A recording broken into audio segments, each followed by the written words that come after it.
Welcome back to the Igniting Dreams Within podcast, where we solve life and business problems. Today, we are solving the problem of pursuing purpose in the midst of pain. It's very tempting to think that someone who's a speaker, they are not going through their own challenges. As we have been sharing in the previous episodes about how do you turn depression into motivation. There will be times when you don't find any motivation in whatever it is that you are doing, where you will find that things are so hard and things are so tough in your life. And the only thing that's keeping you afloat, or the only thing that's keeping you together, if I may use the analogy of a sellotape, there are times where you don't have glue to glue things so that they intertwine or they are smoothly connected in life, where you have to use a sellotape, where even if the arm is not connected, but there's a little piece of it that's tied to a sellotape. Now, when you are pursuing purpose, there will be times where it's so tough, where you even feel like, I don't even want to do this anymore. I don't want to go to work. And at times such as this happened in my life. I was pursuing my degree, or I was pursuing the discovery of my purpose. From 2011 to 2013, I didn't know who was I.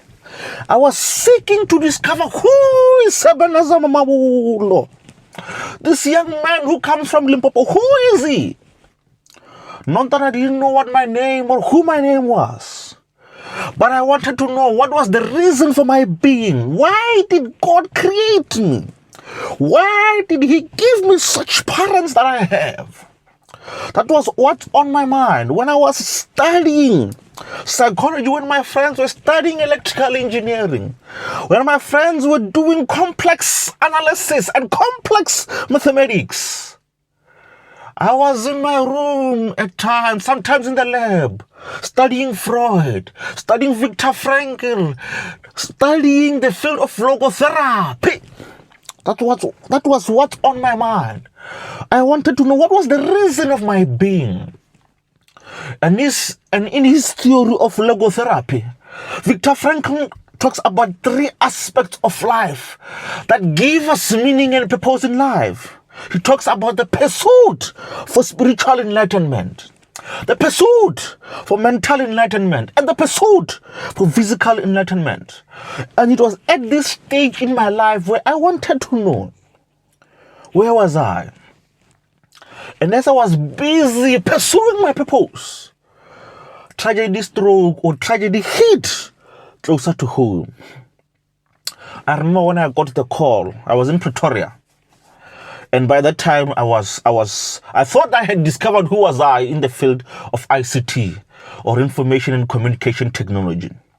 And I was studying computer science at the University of Pretoria. You know, when you've just registered, all you want to do is make yourself proud. After so many years of struggling, after so many years of trying to discover who was I thought I had really discovered who Ebenezer is. And I remember getting the call from home, and my mom tells me that your father just had a stroke. Oh man, yo, I still remember. The worst part about her telling me that was I was a day from writing my first semester exams, and I remember qualifying the exams with a distinction. My module mark was a distinction, and thinking that I was thoroughly prepared, I wasn't prepared for tragedy when it struck. And I remember getting the news. I was on the road, and it hit me so hard. I stopped going where I was going. I think I was going to study. And I went back to my room to think about this, and to think of, could there have been moments in my life where I missed it, where I missed the signs, when I should have been alert of the signs and prepared myself emotionally. What I usually do when I know or when I see that tragedy is about to strike, I want to sit down and prepare myself for the worst. That's what I did when I lost my grandma. I saw her going to hospital and I knew the condition that she left home with, that she was not coming back. And I was waiting for the bad news. I was prepared to lose her. And that's what I wanted to do. But in those moments, in that time, I didn't have any time, and it struck me very hard. I went back to bed and I cried. And I cried. And I cried. And I cried. After crying myself, I thought I could even go further. I said, okay, I've cried. Maybe I've taken out the pain. Or I still have some energy to go through with it. I tried to go. And I remember I met my friend Charity saw me. And she knew and she could feel that this man was not his very best at this time. And she asked me what was wrong. And all I could do was cry in her shoulders. I wasn't crying because of the situation, but the fact that I wasn't prepared, it hit me so hard. To make matters worse, when I called back my mother after she had told me those tragic news, I asked her, we've been taking him to the doctor. We've been taking him to the doctor. What has the doctor done? Or where was he? Where was he going to the doctor?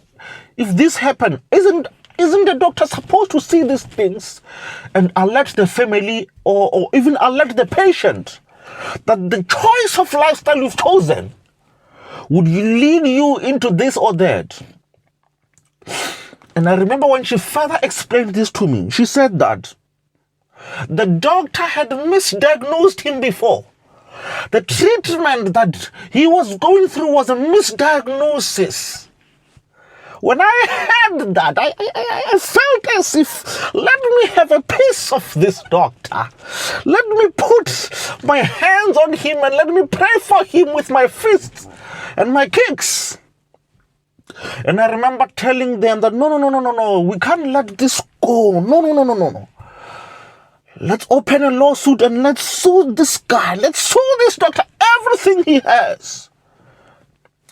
And my parents, being faith-based or being religious people, they refused. And that's really what got to me. To make matters worse, all of the money that we had spent all our lives, or all of the money that the family had saved up, so that we could go to varsity, we're now going to be used.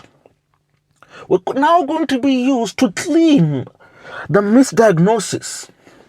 And I remember the first time I was with him and I had taken him to the doctor, when the medical aid was exhausted or it had no funds. Knowing that I was going to school in a few weeks' time for the second semester, when they said that they needed 6,000 for consultation, and I saw myself going to withdraw the money that I was supposed to be paying for my school fees with, to correct a mistake that one doctor did. Yeah, I was so angry, my friend. I was so angry. And but there was nothing I could do. I couldn't open a lawsuit on my own. I had to go and listen to their wishes and what they wished. And I was the one who paid the ultimate price, because after that, I couldn't continue with my studies. Because the money needed to go through specialists, the money needed to go through those consultations was so much that it wiped away all the funds and all the money that the family had. And now, and it took a couple of years, going to doctors, going to specialists, paying lots of money, correcting a mistake that one supposedly expert failed to identify and failed to notice. And I remember one time when I had to go to the register. And I told the register that I can't continue with my studies because this is what has happened in my family. And I wouldn't be able to afford the fees because it wasn't only me who was going to school. It was my little brother and my sister. They also had their own accommodations, but the most expensive tertiary education was my own. I was paying, I think it was 3,000 for accommodation. And I needed some food. And I needed some books also, books which were plus $500 to have those books. Now, in the midst of this pain, I had to pursue my purpose. Oh, what many people didn't know was that when I was on radio, at times, or when I was on TV, I'm sorry, not TV, when I was on radio, or when I was on social media going live, or Sunday, preaching a sermon on Sunday. I remember this one time I was preaching on Sunday and going to the hospital afterwards to see him and what the doctor was saying that they are diagnosing. When I was off radio, when I was motivating the community and my fellow brothers and sisters, what they didn't know was that after the show was gone, or after the show had ended, I had to go to the hospital to check up on him to see if he was okay. And I remember looking back at his life, reflecting on my own, saying that he had lived his own life. Because at this time, my biggest fear was that I would lose him. And I wouldn't be mentally ready to lose him. I didn't know if I could handle his loss. Or if I could handle, if I got the news that the doctors have done what they could, but there's nothing more that they could do. And maybe in a complex surgery, he had went on and passed on to the next life. And I remember as I was crying, and looking at how painful the situation was, and how it could have been diverted only had one doctor been competent. Or if we had sued him, we would have gotten the money to take him even overseas to see a proper specialist. And I would have at least even recovered the money I would need to finish my computer science degree. But we couldn't. And I remember one time as I was crying, trying to prepare myself for his passing, I asked myself, what are the lessons that I could learn, or what am I seeing that I could learn from this pain and his walk? Him being a religious man, the first thing that I reflected on his life was that even in the midst of this pain, he never lost his faith in God. For me, there were many times when I saw him very sick, when I questioned God and his existence, saying that if God, you do exist, this man had spent his life believing in you. Where are you? There were times where I lost my faith in God, where I said, no, this gospel or this God of you guys is not working. I am taught and preached about healing, a miraculous God. But here I am needing a miracle from this God. But where is he? Why is he not coming through for me and my family? I ask myself. And I even stopped going to church. I stopped fellowshipping, saying that, no, this God of yours is biased. Why is he coming through for other people? But why is he not coming through for me when I need him the most? And looking back, and looking at the walk he had with his God, looking at his faith, even in the condition he was in where he couldn't do certain things for himself, but he will always talk about his God, about a wonderful God. When I looked at him, I was reminded of Job, who even after losing everything he had, even his family and children, he still said that I would not abandon this God. And when I saw my father in his faith in God, I realized that even though I was going through pain, pursuing my purpose, in these painful moments, When I looked at him and his faith, the faith that he had in God, I was inspired and I was encouraged. And I said, if this man, if my father could have faith, going through such a hard time, he would still have time to wake up and pray. Even though he wasn't well, if he had time to even study the word with the little energy and strength he had, then definitely, maybe there's something about this God that I'm missing. Maybe there's something about this God that would make him feel and still pursue the fulfillment of his purpose, even in the pain that he's going through. And when I look back on my life, when I look back at those nights when I cried myself to sleep, when I look back on my life at those horrible moments, I realized that even in the midst of pain, when I was going through the pain that I was going through while I was pursuing my purpose, what kept me was that I kept on looking for the lessons and the meaning that I should be learning or I could learn from the pain that I was going through. And even you, my friend, as you will be going towards your own fair share of pain and suffering while you're pursuing your purpose, ask yourself this question: what's the lesson that I should be learning out of this experience? Or out of this tragedy or pain that I'm going through? What is the lesson that I should be learning, or what's the lesson that I'm missing in this horrible moment in my life? What am I missing? What should I be learning that I'm not learning because I'm so focused on my pain and my misery that I miss the good or the great lessons that would shape my life? A lesson that I would go further and teach my children, or even teach my family, and even teach my fellow brothers and sisters about, so that even they themselves and their lives would get better. When you are going through pain, remember this. It's what I reminded myself with.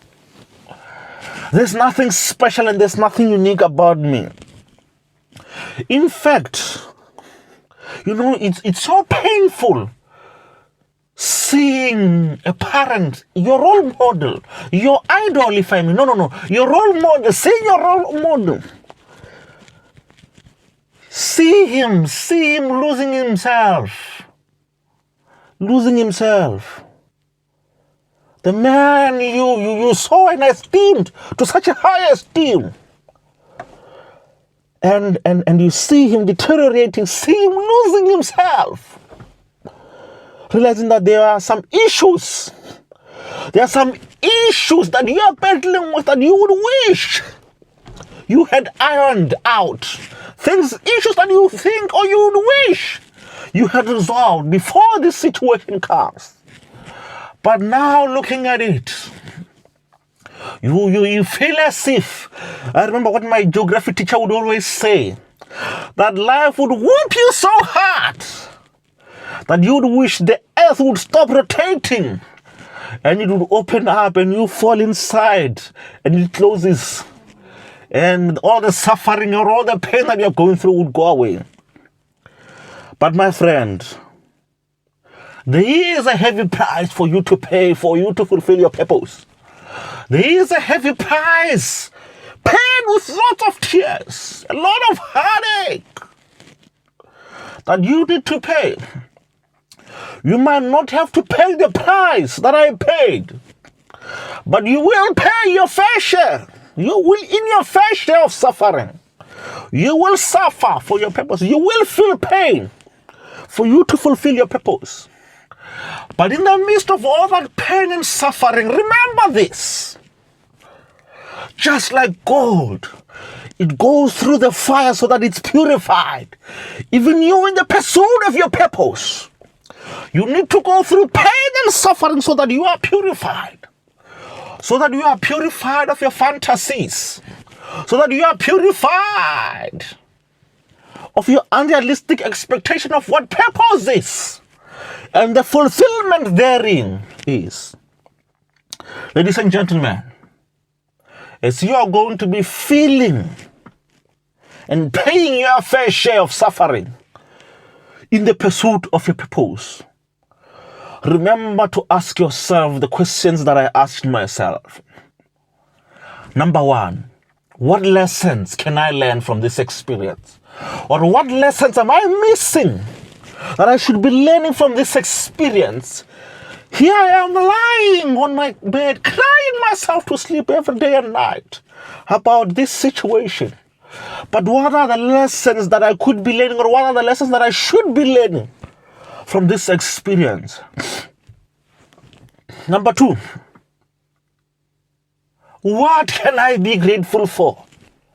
What can I be grateful for?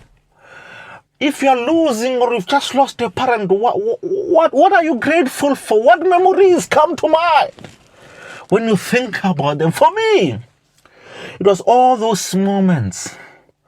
We would take time off in December as a family, and we would go somewhere. Our favorite destination was Kruger National Park. Where I would take this magnificent pictures of wildlife. Maybe one day I'll publish my wildlife book, where you'd see those beautiful animals I took, from lions to Mupani whales. Oh, beautiful! So beautiful those pictures were. I remembered the memories that I shared with him. When I was going through all the pain, I went back to my mind to remind myself of the good lessons, the memories that I could cherish. Even you, as you're going to be experiencing your fair share of pain, what are you grateful for? What beautiful memories do you remember of your great life, or of those happy moments you had in your life? And last but not least, am I seeing this situation as it is, and the lessons that I'm supposed to be learning? Or am I seeing this situation as worse as it should be? And am I experiencing it as worse as I should be experiencing it? Or am I exaggerating it? Now, when you ask yourself those questions and you've got answers, and you look for those answers deep within you, those honest and truthful answers, my friend, you will realize that the pain that you're going through is worth it. Because like gold, you need to be refined. And it's in those moments of purification and refinement, when you discover that the pain I'm going through is worth me fulfilling my purpose. My friend, as you are going to be paying the price that you need to pay for you to fulfill your purpose, whether it's financial pain that you're going to experience, whether it's health pain, whether it's the loss of whatever price you need to pay, the price that you and your family need to pay for you to fulfill and live your dreams, no matter how powerful, how painful the pain and the experiences, remember that after the fire, the gold has value. After the diamond has been cut and lasers have gone through it, it has value. Even you, my friend, as you will be going throughout your pursuit of purpose, and as you will be paying your share price, your fair share of pain and suffering, don't forget that after the fire, it's the one who turns the pain into purpose that comes out on top. It's the one who turns the pain into purpose that becomes a victor and not a victim of his circumstance. My friend, I will see you next time. Thank you for tuning in. This has been Ebenezer Mavulo, your host for the Igniting Dreams with Him podcast, where we solve life and business problems.